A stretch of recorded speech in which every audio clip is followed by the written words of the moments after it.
dari hati. Hati itu dia elastis, maka disebut kolbu. Kolbu itu sesuatu yang bergerak karena dia elastis. Kalau sudah mengeras ini karena kebencian, cinta dunia, panjang angan-angan. Berat ini, berat. Nggak ada yang bisa menghadang dari kolbu. Ini kelasnya kelas saya, Buya. Jangan kelas Buya.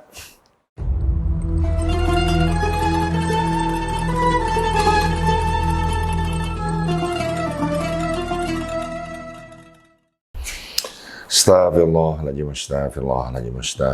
Bismillahirrahmanirrahim. Assalamualaikum warahmatullahi wabarakatuh. Waalaikumsalam. Segala puji bagi Allah, Tuhan semesta alam yang menciptakan siang diterangi oleh sinar matahari. Beliau adalah cahaya di atas cahaya. Boleh jadi matahari ini terinspirasi dari ciptaannya sendiri. Dan malam ditemani oleh bulan. Tapi menjadi bulan yang begitu indah, jangan sombong. Karena bulan terang hanya mendapatkan pancaran dari sinar matahari.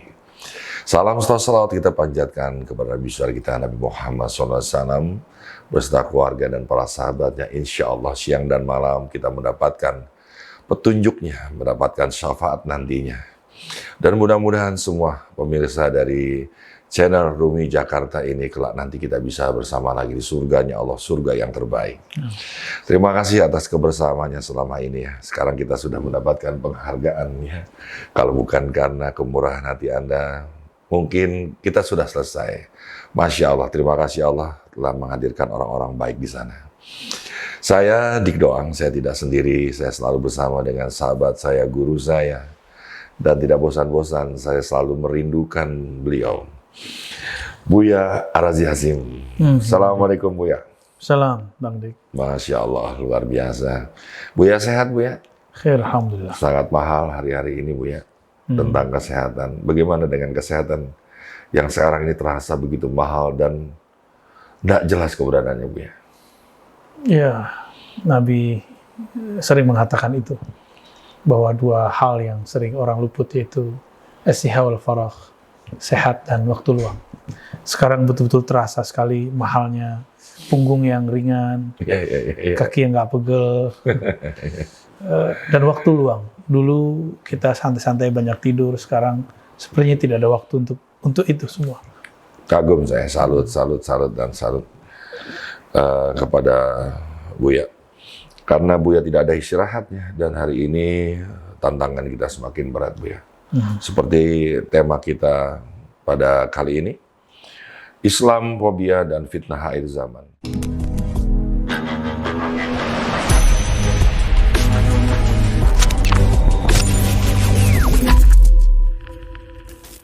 Tema kita pada kali ini, Islam, fobia, dan fitnah akhir zaman. Kita sudah bicara ini tentang Dajjal, Imam Mahdi, tapi kita tidak ke sana nih Buya. Kita melihat ada kebencian terhadap Islam dan itu luar biasa Buya. Seperti ada skenario yang besar yang dibuat. Entah dari mana, saya ingin bertanya kepada Buya, sehingga Islam dianggap teroris, Islam dianggap agama yang keras, ya. Padahal setahu saya selama bersama Buya nggak pernah mengajarkan itu ya. Sekarang saya ingin bertanya dulu Buya nih, masalah intoleransi dan diskriminasi ini awalnya apa sih Buya? Baik, bismillah, alhamdulillah, wassalatu wassalamu ala sayyidina Ahmad, sayyidina Rasulullah SAW. Bang Dik dan teman-teman, ini bukan hal yang aneh. Karena itu sudah mulai terjadi semenjak perseteruan Azazil dan Nabi Adam. Sudah lama sekali. Jadi saya mulai paham ini ketika Imam Syahrastani memberikan prolog pengantar di kitab Al-Milal wan Nihal. Pengantar ini, ketika kitab Al-Milal wan Nihal ini kan kitab perpecahan Bang. Perpecahan kitab perpecahan. Kitab yang menyebutkan perpecahan umat Islam dari awal sampai masa beliau, abad ke-5 Hijriah. Ternyata di luar perkiraan saya, waktu itu saya membaca, umur saya masih 15 tahun. Itu kelas 1 MAN atau Aliyah. Kita bacanya, direkomendasikan guru saya untuk membaca kitab itu. ternyata beliau merunut kembali awal diskriminasi, intoleransi, perpecahan itu yang kita sebut sekarang mungkin Islamophobia. Dulu ada semenjak dari surga, dari masa Azazil, berhasil di Mi'raj sampai ke surga, tapi dia kemudian merasa dirinya lebih, dan ajaran Islam tidak diturunkan kepadanya.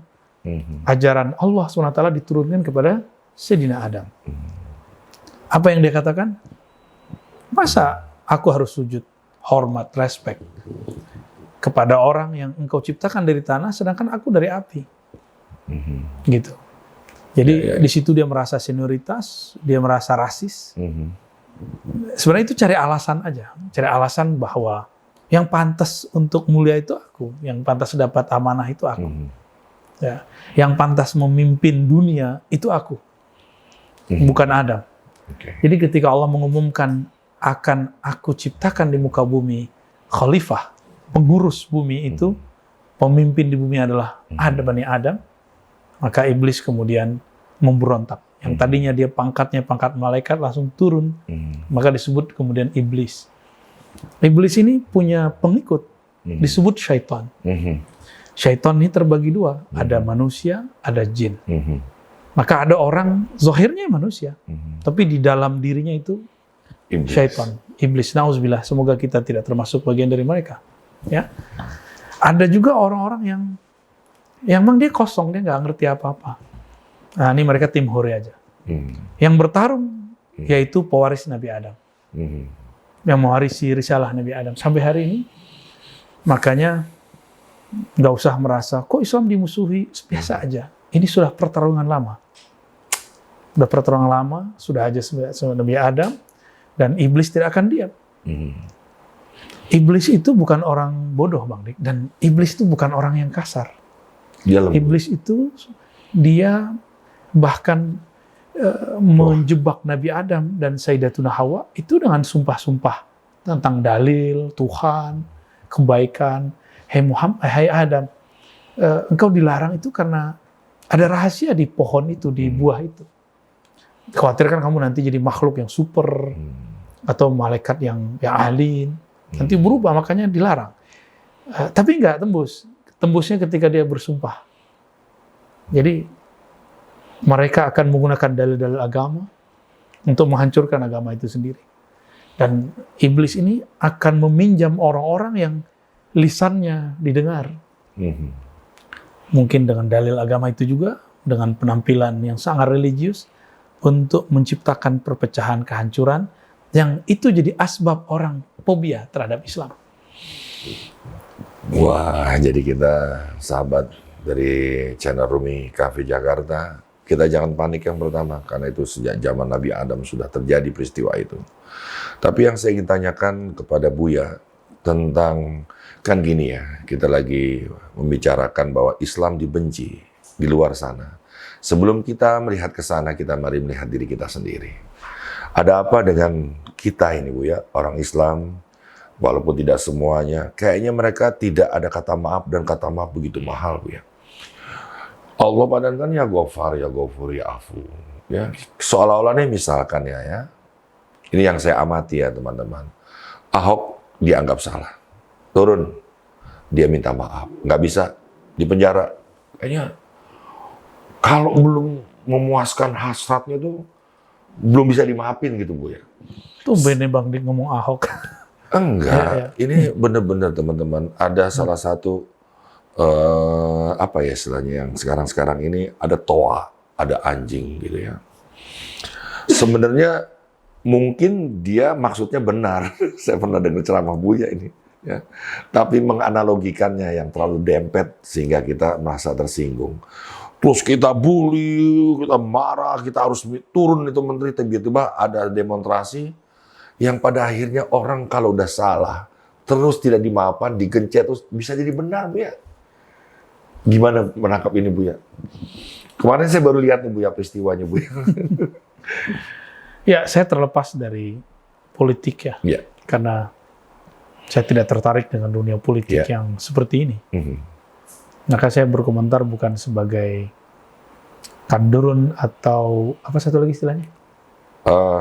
Ampret, cebong. cebong, kampret. Saya nggak ada urusan. Saya dengan juga itu. nggak juga. Ya. Kita di luar. Clear. Ya. Ya. Kita nggak usah nyalahin orang benci kita.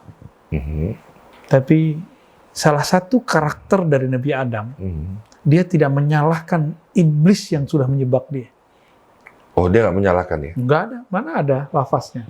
Yang ada di Quran ketika Nabi Adam terusir dari surga, Nabi Adam malah memohon ampun untuk dirinya dan semua yang terlibat. Rabbana zalamna anfusana wa illam taghfir lana wa tarhamna lanakunanna minal khasirin. Ya Allah, kami yang salah. Nabi Adam nggak ngomong, ya Allah, saya begini nih karena dia tuh si iblis, laknatullah. Dia ngomong begitu. Dia ngomongnya apa? Ya Allah, ini salah saya. Karena saya mau ngikutin iblis. Bukan salah dia. Emang tugasnya begitu. Tugasnya iblis, tugasnya begitu. Lalu karakter Adamiyah inilah yang saya sebut dengan setiap nabi itu wali. Tidak semua wali itu nabi. Kewaliannya Nabi Adam itu muncul dari kalimat itu. Wali itu kan kekasih. Maka bahasanya bahasa cinta kasih. Salah satu bahasa cinta kasih dari Nabi Adam adalah Rabbana zalamna. Ya Allah, yang salah kami. Yang zalim kami. Bukan iblis yang salah kepada saya, tapi saya yang salah ke dalam diri saya sendiri. Ini harus dimunculkan, Bang. Jadi saya nggak tertarik dulu, itu masa lalu waktu saya masih muda. Ya kita kemudian seperti dikepung oleh berita tentang Islam, dimusuhi di mana-mana. Jangan salah paham memahami ayat lan tarda ankal yahud, ya.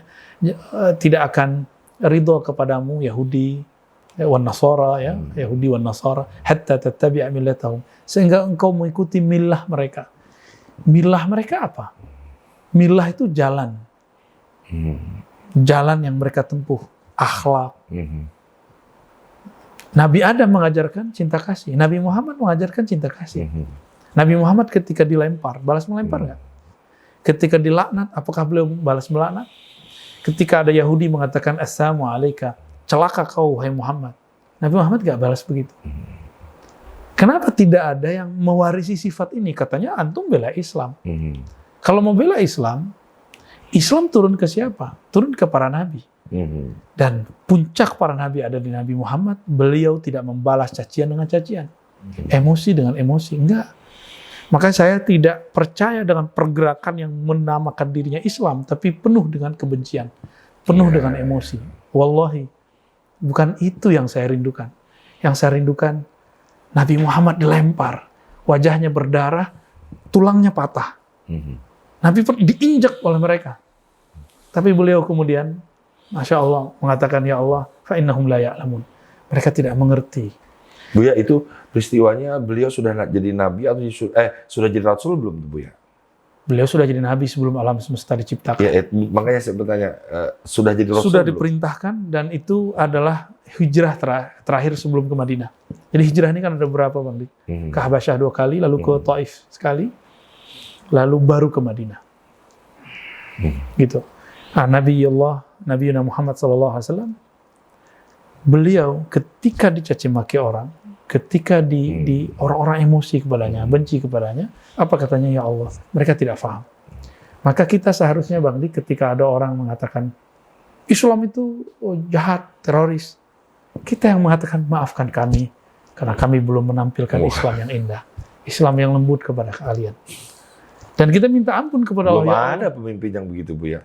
Kita nggak butuh pemimpin yang begitu, Bang Dik. Kita butuh imam, ustadz, jamaah. Nggak mesti orang yang jago baca kitab. Tapi dia berkata, ya Allah, maafkan kami, belum dapat menerjemahkan Islam yang engkau maksud.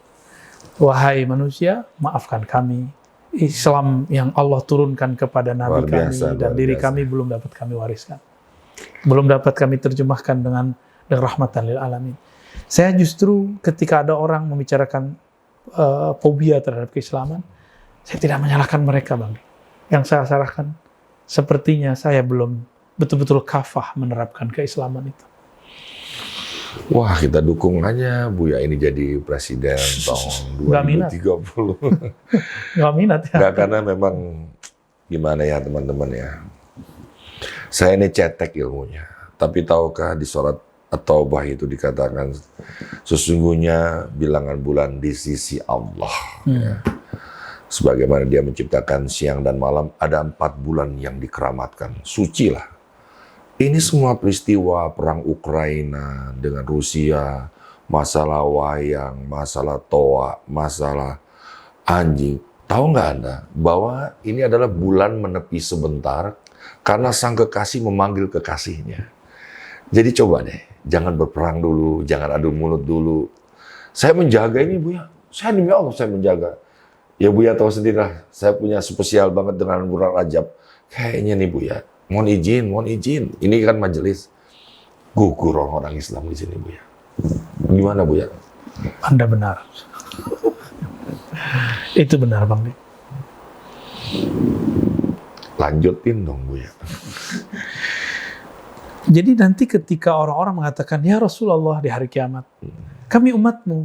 Nabi nggak lihat sifat beliau diwariskan memancar dari wajah umat itu.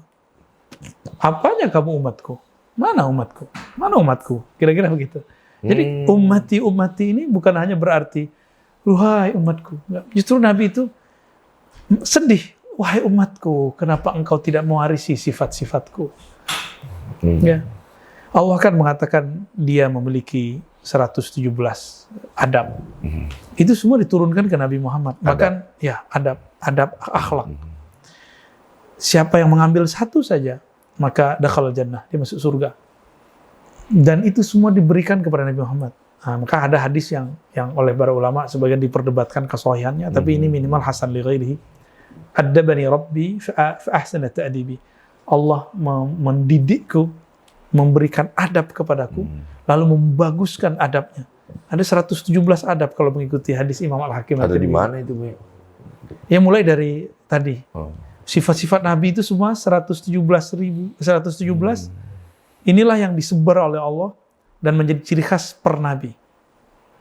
Dan semua itu ada pada diri Nabi Muhammad SAW. Ambil satu sifat saja Bang Dik. Itu akan melahirkan rahmah. Dan semua sifat itu bermuara pada dua nama, Rahman, Rahim. Rahman, Rahim. Maka Nabi disebut rahmatan lil alamin. Nabi itu disebut kasih sayang, simbol kasih sayang alam semesta. Jadi jika ingin betul-betul ingin disebut bela Islam, ayo kita bela Islam yang rahmat, penuh dengan kasih sayang. Rahmat itu ada di dalam diri. Apa kata Nabi? Hazihi rahmatun wada'aha. Ini adalah rahmat yang Allah letakkan fi qulubi man syaa min ibadi, di kolbu yang di kolbu yang Allah kehendaki di antara hambanya. Maka yang kita mungkin nggak bisa menyesalkan juga ya, mungkin mereka yang mengatakan sedang memperjuangkan Islam dengan kekerasan itu belum Allah taruh rahmah di kolbunya. Ya. Barangkali itu mungkin Bang Dik, wallahu alam ya. Saya pun juga sedang memperhatikan adakah rahmah itu dalam diri saya. Ya, jangan-jangan belum ada juga, ya. Ya, kalau guru ngomong begitu, gimana dengan kita ya, yang para murid, para pemirsa. Ya, Buya, kita mengenal bahwa banyak agama di dunia ini, tapi Islam yang dikhawatirkan oleh agama lain adalah jihad. Emang begitu, Bang Dik? Iya, karena kalau sudah berjihad, badan ini bisa diletakkan apa aja, terus lalu maju berperang tanpa takut mati. Ya, saya dulu ngapalin tuh Buya, al-mujahidu man jahadan nafsahu fi ta'at Allah azza wa jalla. Siapa orang berjihad di jalan Allah? Hadis riwayat Bang Dik doang. Salah lagi. Jadi siapakah orang yang berjihad itu? Dia bukan lagi megang pedang menang perang saat ini. Tapi itu jihad kecil, jihad kerdil katanya dilakukan. Kalau sekarang ini perang teologi, perang konsep, perang pemahaman. Gimana dengan perang-perang yang terselubung itu, Bu ya? Semua perang itu ada, Bang Dik. Jadi kita nggak akan mengatakan hanya perang teologi. Nanti bakal ada perang fisik. Ini aja Ukraina Rusia sudah ada perang. Rusia nggak usah Suriah perang saudara, Bang Dik. Masa kita masih mengatakan tidak ada perang? Ada perang. Tapi perang Rusia itu mungkin masalah nasionalisme atau apa kita nggak tahu. Yang paling ngerti kita adalah yang terjadi di Irak, di Suriah, di tempat negaranya Qaddafi. Itu jelas gorengannya teologis, ujungnya perang fisik. Jadi perang fisik itu adalah final daripada mungkin kegagalan kita meredam perang teologis ini. Jadi tidak aneh kalau ada beberapa peneliti di Eropa, di Barat ya, mengatakan bahwa agama itu sumber daripada source of war gitu, sumber perperangan atau menyebabkan peperangan ya, bisa jadi seperti itu. Ada istilah khususnya dalam kajian sosial, Bang Dik. Jadi ada beberapa peneliti agama-agama mendapati kebanyakan agama dari sepanjang masa itu selalu memicu perperangan. Nah, ini kan butuh kambing hitam. Yang paling jelas mengajarkan ada perang itu kan Islam. Tapi agama kita naruh jihad itu di bagian akhir. Nah, ini terjadi dialog. Presiden Mesir kan As-Sisi, dia militer. Ini aneh, ini orang militer ngomong ke Syekh Ahmad Thayyib, ke ulama di Al-Azhar. Para ulama, hapus dong kajian jihad di universitas Anda. Ini aneh juga nih, orang militer kok mau cekokin ulama, kan aneh ya. Apa kata para ulama ini? Kata Syekh Ahmad Thayyib dan teman-temannya. Kami tahu kapan mengajarkan jihad kepada murid kami. Bahwa jihad bukan jadi jahat itu mereka sudah tahu tekniknya. Kalau enggak, ya jadi jahat. Orang baru hijrah, belum ngerti ma'rifatullah, belum ngerti ma'rifatun Nabi. Dia kemudian ingin membela Islam. Tapi bukan dengan cara orang yang Islam diturunkan ke dalam dirinya. Coba lihat Bang Dik, berapa tahun Nabi menahan dirinya untuk tidak berperang. 13 tahun di Mekah. Waktu di Madinah, itu pun cuma defense. Ada orang kafir Quraisy lewat, sergap. Gitu. Ketika tahun ke-6, Nabi sanggup menghancurkan kota Mekah, tapi Nabi nggak lakukan. Nabi malah ngalah dengan MOU Hudaybiyah. Ya. Sampai-sampai Umar. Nah, Umar inilah potret zaman itu. Umar sebelum naik pangkat. Setelah dia naik makom, baru kemudian Umar berubah. Potret Umar saat itu ada ada Umar, ada Abu Bakar. Umar mengatakan, ketika Nabi mengalah, apakah kamu beneran Rasul? Masa Rasul ngalah? Gitu. Bang Dik nanti akan ngomong sama saya, Razi, kamu beneran buya gak sih? Kamu beneran ustadz gak sih? Beneran ulama gak sih? Masa ustadz ngalah mah? Nah gitu. Nanti bakal ada orang mempertanyakan saya, ya, karena mungkin saya ceramah di depan Kemenak, menceramahi pemimpin. Lah justru kalau kita nggak dakwah di sana, maka akan masuk yang lain kepada mereka. Kita harus masuk. Ini jawaban dari dulu Kiai Hashim Muzadi ketika belum membersamai Megawati. Ya.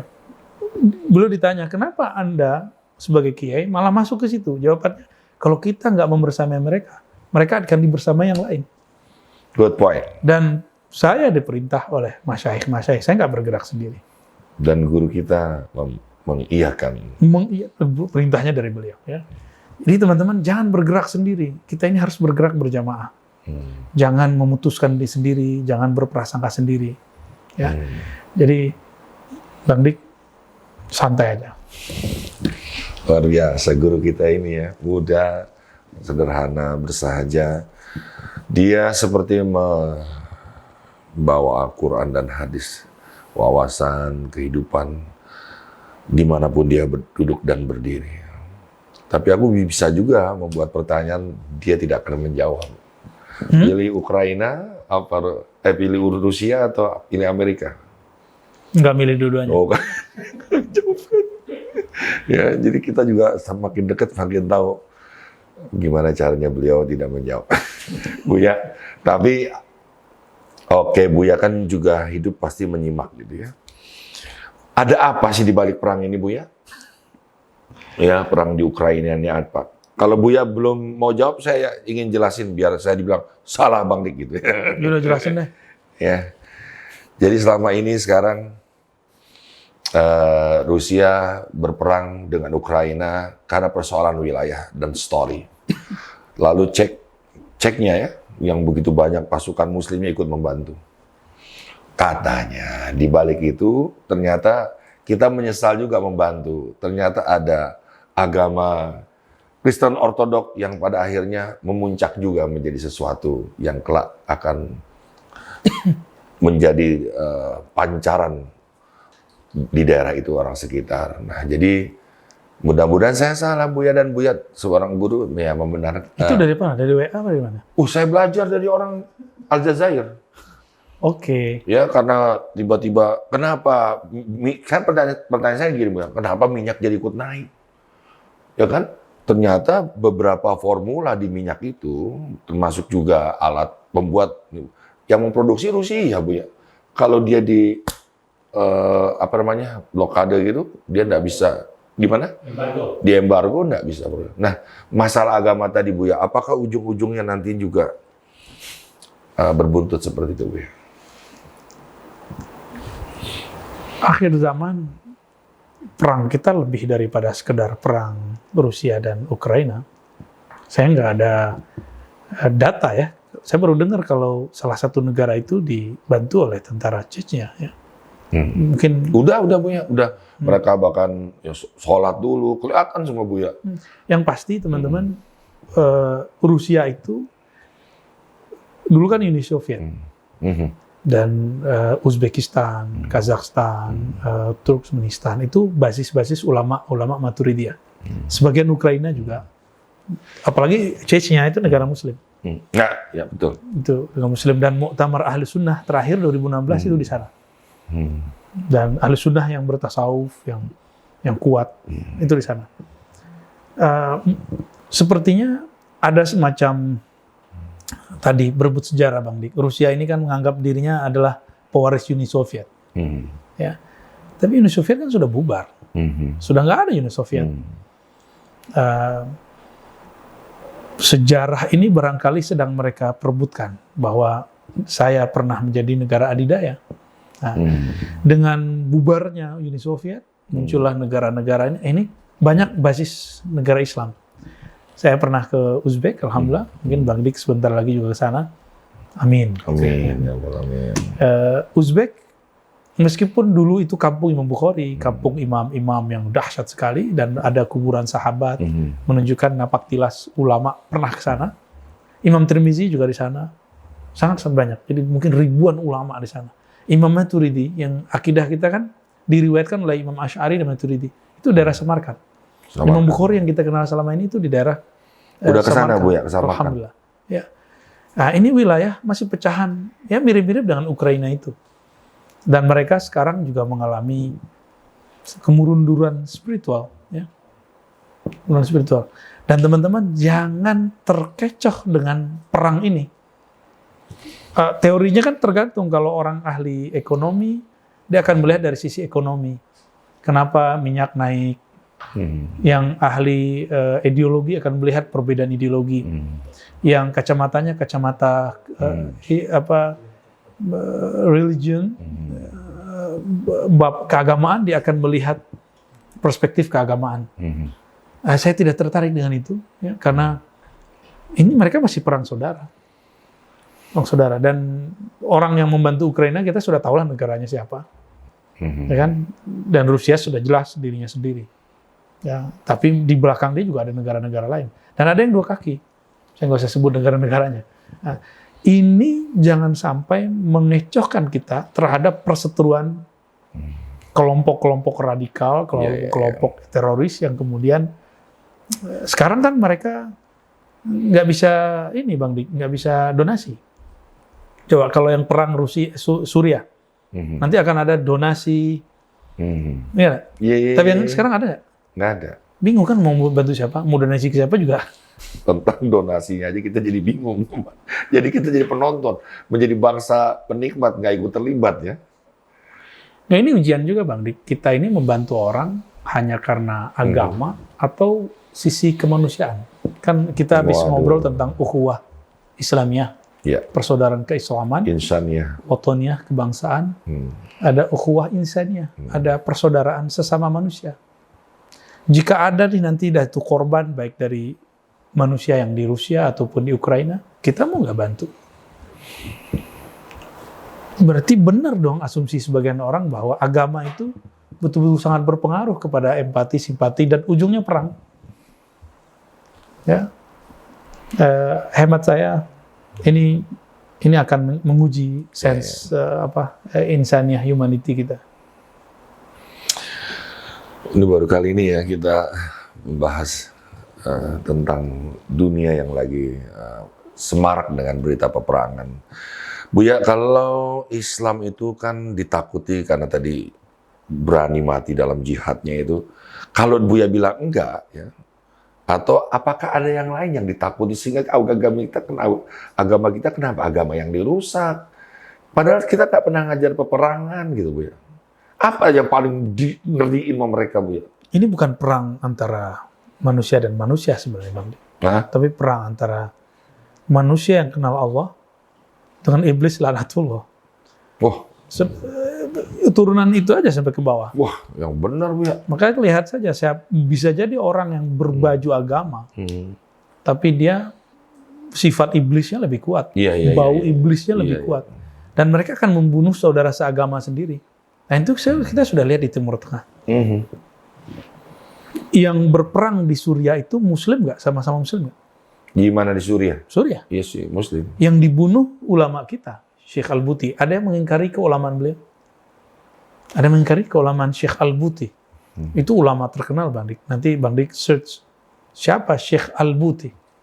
Itu ulama yang sangat luar biasa sekali. Luar biasanya kenapa, Buya? Karena beliau ahli akidah, ahli kerohanian, ahli fikih, hampir semua keilmuan Islam beliau kuasai. Dibunuh.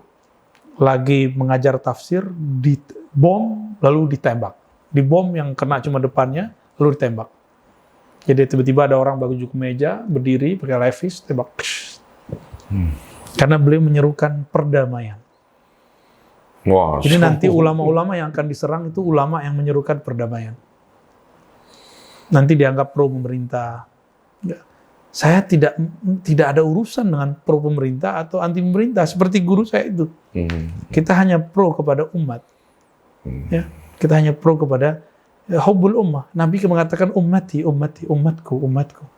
Maka selama umat ini dijaga, maka kita sangat mensupport mau itu pemerintah, mau ulama, mau gerakan ini, gerakan itu. Yang penting terjaga. Bang Dik bisa bayangkan sekarang mereka tidak nyaman tinggal di negerinya. Banyak yang sudah jadi refugees. Saya waktu rihlah ke Eropa, saya melihat orang-orang, Masya Allah, bawa anak kecil, jadi pengemis di Eropa, di Perancis, di mana. Menyedihkan. Maka tidak ada yang diuntungkan dari perperangan itu. Siapa yang diuntungkan? Yang jual senjata, Bu, ya. Bagus. Siapa yang bikin senjata, Bang Dik? Temannya Ameri ini, Bu, ya. Dia lagi, Bang Dik. Kok nggak sadar-sadar mereka? Padahal kan gampang ya. Diterka ya. Tinggal dibakar sense beragamanya. Jadi orang ketika beragama, Nabi itu mengajarkan proses begini, dan itu mereka nggak lakukan. Pertama, huwallazi ba'atsa fil ummiyina rasulan minhum yatlu 'alaihim ayatihi wa yuzakkihim. Pertama mengajarkan ayat, yang kedua membersihkan mereka. Apa yang dibersihkan? Dari kesyirikan dan sifat kebinatangan. Itu yang Nabi ajarkan kepada para sahabat. Maka Nabi ngomong ketika mengajar sahabat, yang aku takutkan bukan kalian ini miskin, bukan kalian ini musyrik. Yang aku khawatirkan ketika dunia meliputi kalian dan kalian cinta dunia. Nah, maka sekarang lucu, ini akhir zaman orang-orang menumpuk emas buat perumahan akhir zaman. Itu semuanya kan ujungnya cuan, duit. Katanya mau berjuang, tapi kok kemudian ujung-ujungnya fulus. Nah, perperangan itu siapa yang diuntungkan? Orang-orang yang punya senjata. Kemudian lembaga-lembaga yang, mohon maaf, yang meraup donasi, tapi nggak jelas juntrungnya kemana. Nah, ini agak rumit nanti ke depan, Bang Dik. Dan siap-siap, Bang Dik, Bang Dik, mungkin kita akan dibenci oleh orang-orang yang membawa agama dengan kacamata agama, tapi sebenarnya dia belum ditazkiyah. Sifat buas dia belum dibersihkan. Jadi sifat buas ini kalau belum bersihkan, lalu dia hijrah. Dikasih ayat dikit, maka ayat itu dia jadikan untuk menyerang orang dengan kebuasan tadi.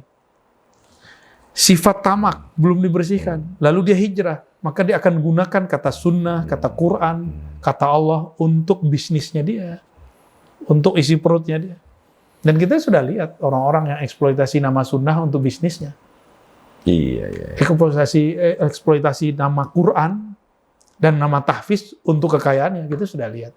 Dan itu kita melihatnya bisa di pojok-pojok kota, di pojok-pojok kampung, banyak sekali. Ini sudah mainan lama, balik cuma beda-beda formulasi aja.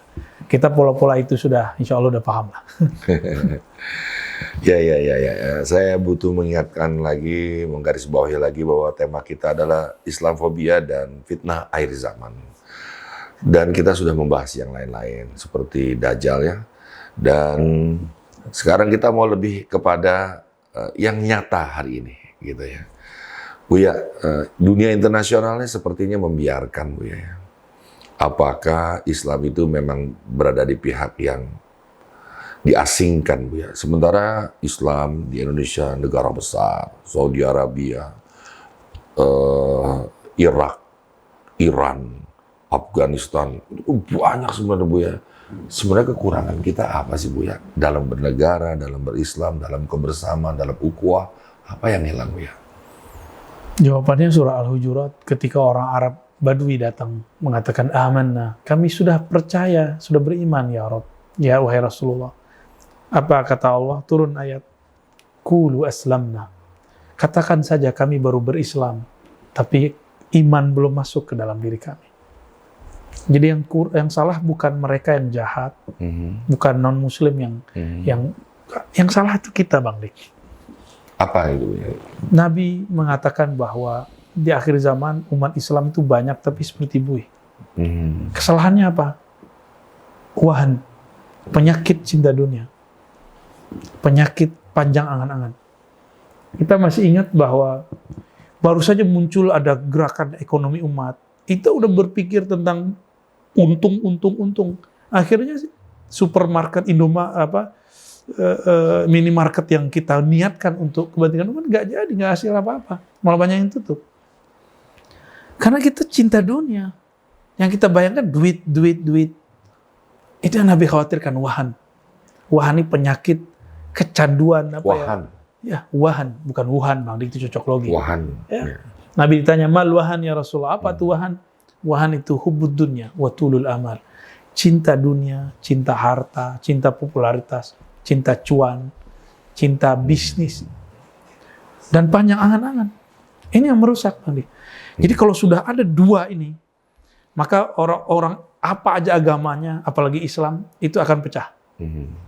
Mulai pecah, kalau sudah pecah, mulai saling mencurigai. Kalau sudah saling mencurigai, kita tidak berjamaah lagi. Kalau sudah tidak berjamaah, kekuatan kita akan lemah. Jadi saya ngomong tuh diri saya sendiri dan kita semua dan siapapun yang mengiyakan kalam kita, ya sudahlah, nggak usah kemudian menyalahkan orang di luar, salahkan diri kita. Jangan-jangan ada dua penyakit di dalam diri ini yang belum ditazkiyah, yang belum dibersihkan.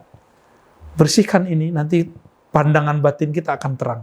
Tabir-tabir kegelapan itu akan lihat mana yang benar-benar berjuang, mana yang dia memperjuangkan egonya, mana yang benar-benar memperjuangkan agama Allah. Dan gak usah khawatir, Bang Dik. In tansurullah yansurkum. Allah kalau sudah mau bantu kita, mau bagaimanapun makar konspirasi, itu nggak akan dapat menghancurkan. Allah yang angkat. Tapi gimana mau membantu Allah? Allah aja nggak kenal. Ya. Jangan gampang terpancing oleh isu-isu seperti yang kemarin anjing tua itu bikin orang luar agama ini ketawa. Datat itu. Ya, dan saya sudah menasihati orangnya dan dia menerima. Gitu, ya. Wow. Sudahlah, ya. Kita sampaikan begitu ya. Ya, mungkin maksud kamu baik tapi ada orang yang tersinggung. Tapi saya nggak tahu setelah itu kan urusan dia. Kita cuma menyampaikan apa yang Luar biasa. kita anggap benar. Ya. Luar biasa Buya.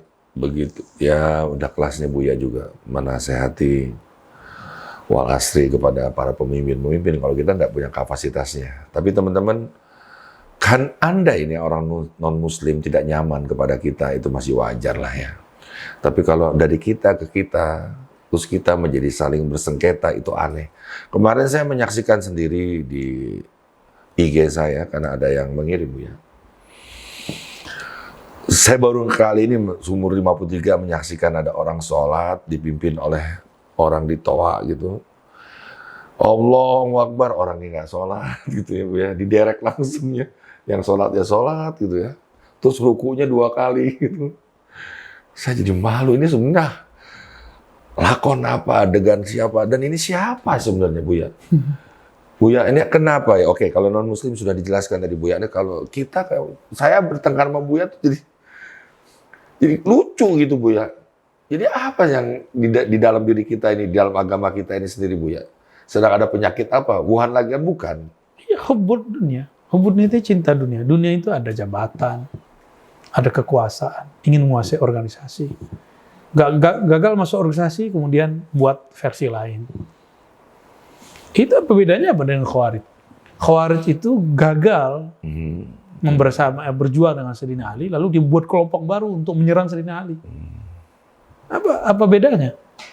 Jadi kita misalnya nih gagal masuk ke negeri ini menjadi pemimpin, terus kita berontak, ya apa bedanya? Jadi ada Khawarij level negara, ada level organisasi. Bagi saya begitu. Tapi saya bukan seorang pejabat, saya bukan seorang organisatoris untuk zaman ini. Saya memilih jadi mu'allim saja, jadi seorang guru. Karena Nabi mengatakan innama bu'istu mu'allima. Aku diutus hanya sebagai seorang guru, seorang teacher, seorang yang mengajari dirinya lalu mengajari orang-orang sekitarnya.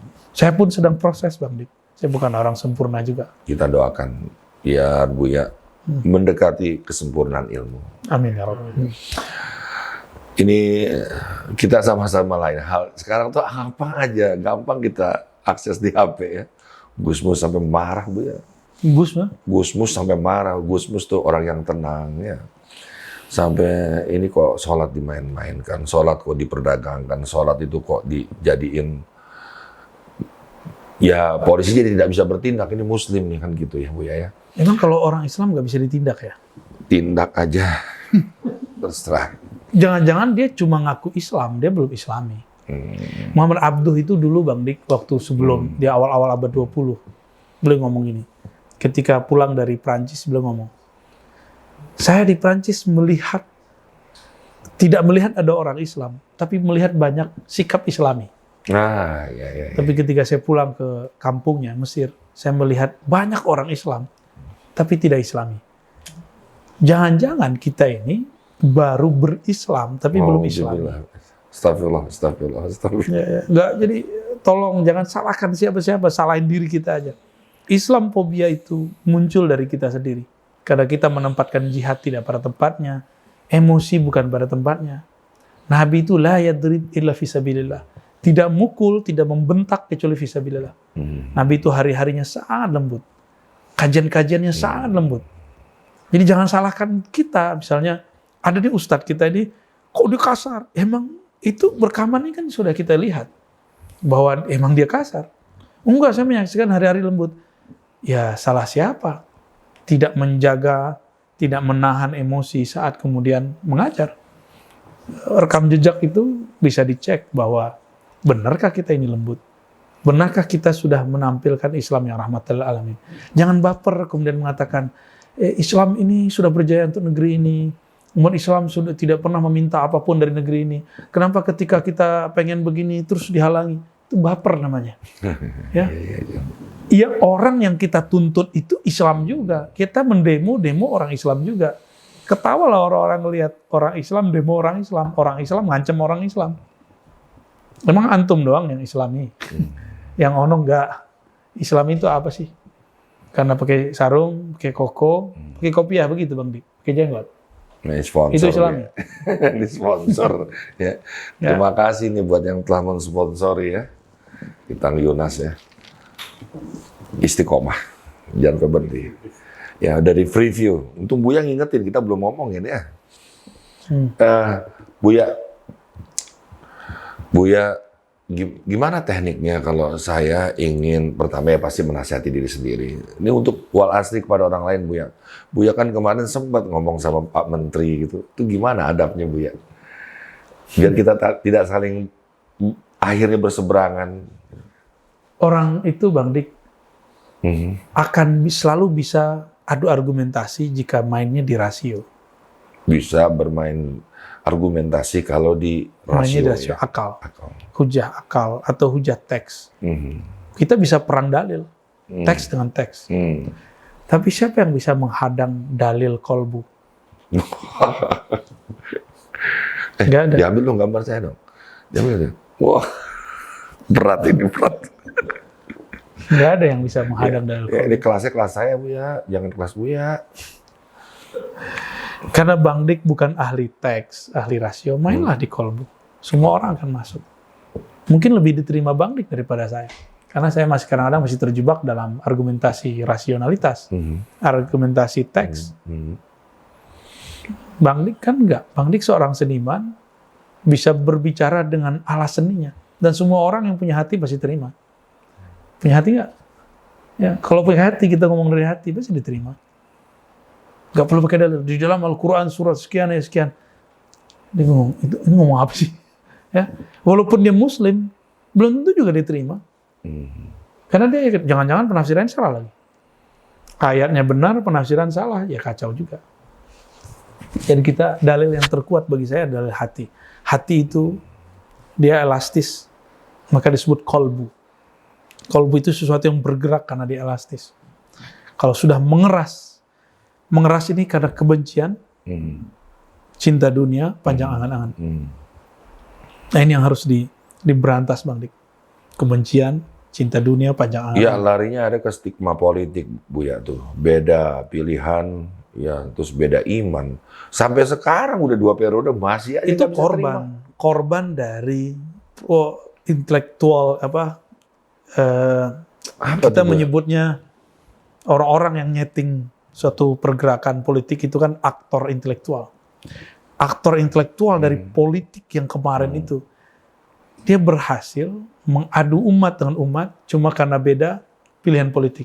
Padahal Bang Dik, tidak ada pemilu di zaman Rasul. Ada nggak? Nggak ada, Buya, maaf nih Buya. Sampai kayak dicuci otaknya, Buya. Bener. Maka kita kembalikan lagi, kita mau riset nih. Maka saya lagi meriset nih Bang Dik.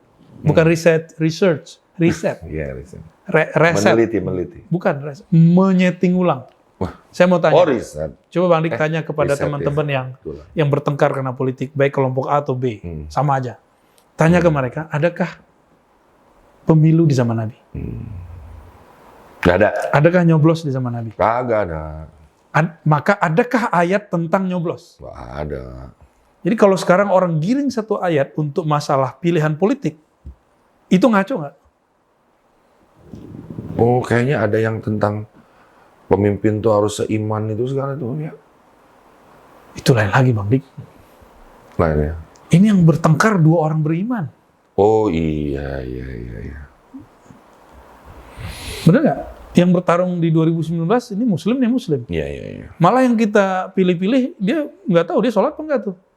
Yang kita bilang bela-bela belum tentu juga deh. Yang kita anggap komunis, sholatnya lebih banyak ternyata bisa jadi kan walau alam. Sholat mungkin bukan berjamaah terus Buya. Ya terserah Bang Dik lah. Ya. Terus.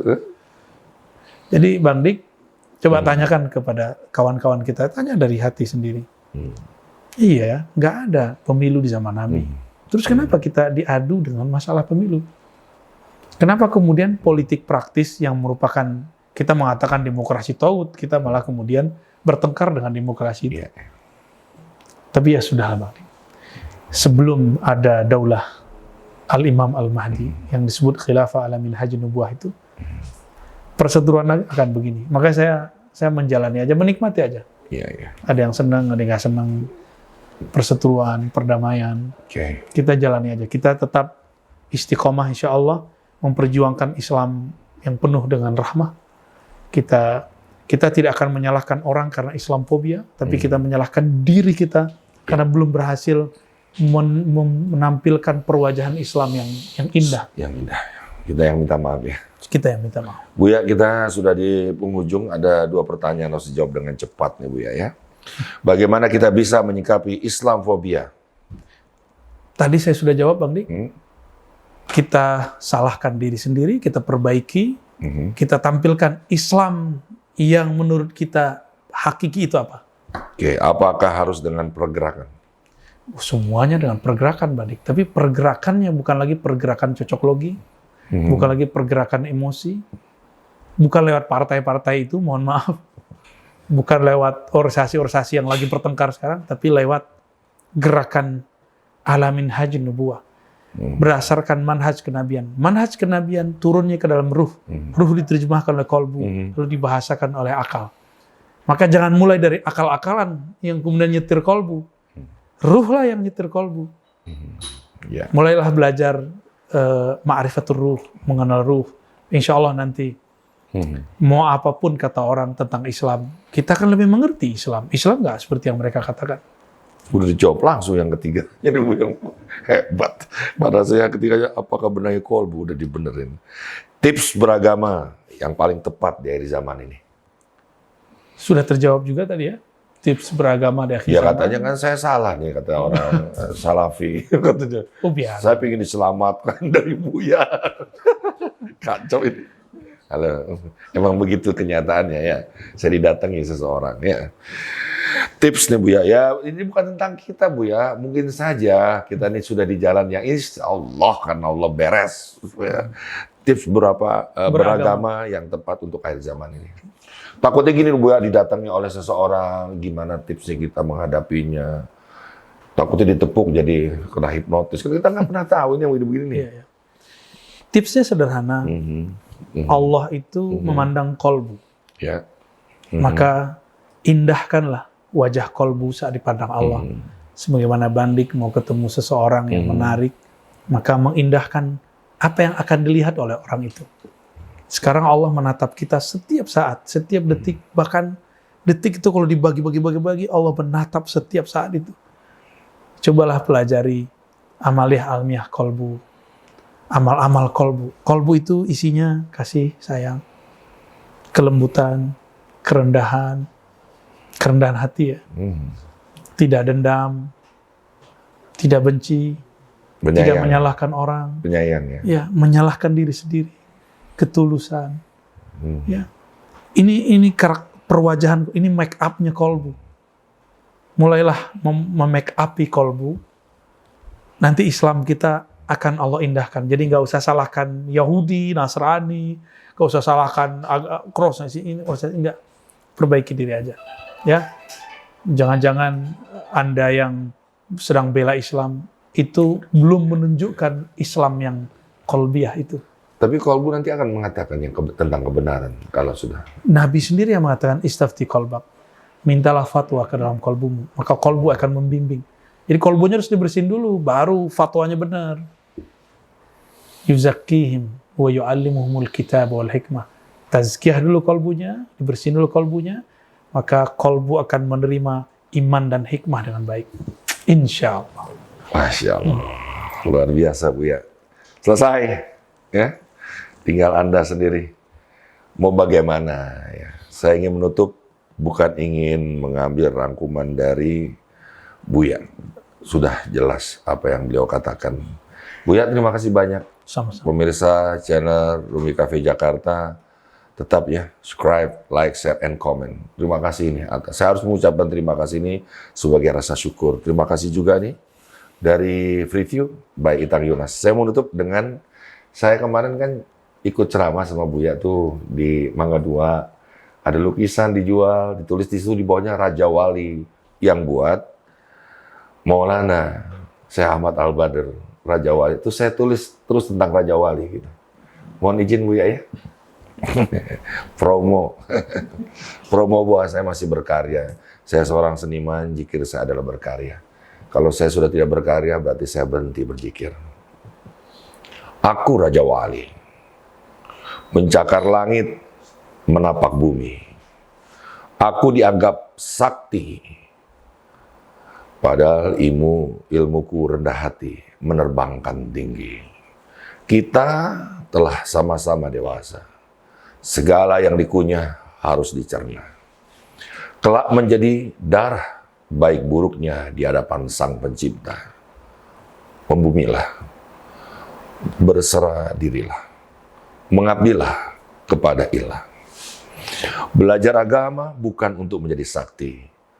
Pelajari kitab suci untuk menjadi bening hati. Agar hati ini berjalan lebih hati-hati. Belajar marifat untuk, terusin Bu ya, belum saya tulis. Belajar marifat untuk Berpulang dengan sempurna kepada Ilahi. Masya Allah, saling memaafkan dan saling mendoakan. Wabillahi taufik.